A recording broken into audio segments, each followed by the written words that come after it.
आटगाव डोंगरी येथील जोगेश्वरी कापड दुकानाला आग लागल्यामुळे लाखो रुपयाची कापडे जळून खाक झाली. रात्री मध्यंतरी 2 ते 3 वाजेच्या सुमारास आग लागल्यामुळे अधूर आगीची लपटे शेजाऱ्या पाजाऱ्यांच्या सतर्कतेमुळे आगीवर नियंत्रण मिळवले आणि जीवितहानी टळली.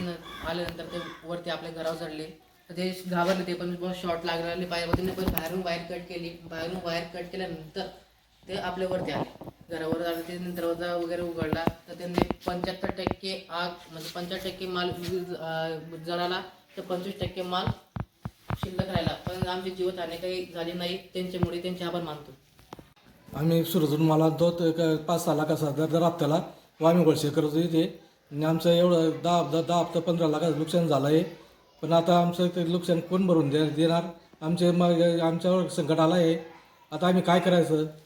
आता आम्ही एक रुपया कमवतो आणि असं नुकसान झालं.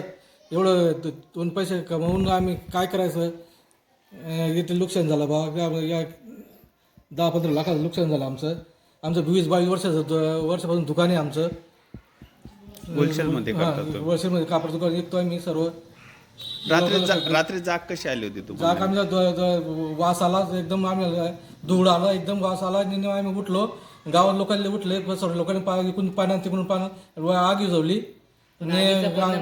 असल्यामुळे धूर एकदम सकाळपर्यंत धूळ होता कपड्याचा.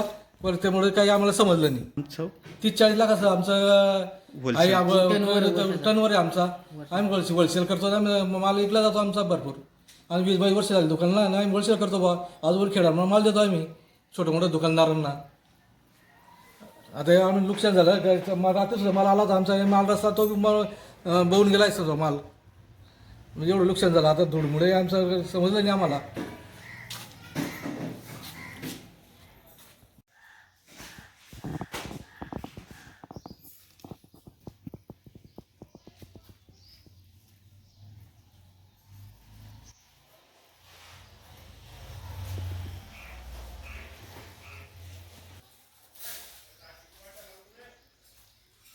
काढायला